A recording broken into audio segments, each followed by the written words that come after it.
Bagi saya satu RM50 punya samosa yang paling special. Bye. Saya tak kisah. Hari ini saya mesti mau makan samosa. Ini ada samosa yang special tak? Samosa? Kenapa tiba-tiba mengidamkan samosa? Tu saya nampak video TikTok orang makan samosa. Nampak sangat sedap. Saya tak boleh kamu. Okey, bini nak I mesti settlekan. Jom, let's go. Bos, hari ini bini saya nak makan samosa. Bagi saya satu RM50 punya samosa yang paling special. Bye.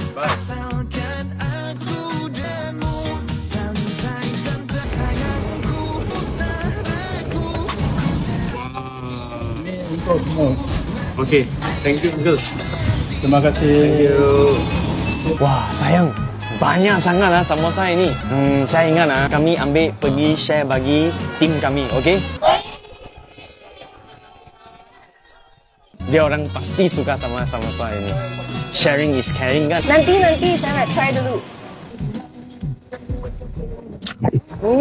Sedapnya. Jom, sekarang kita ambil balik bagi tim kita. Okey, jom. Satu ke dua? Dua. Enjoy your samosa. Okey. Halo semua orang.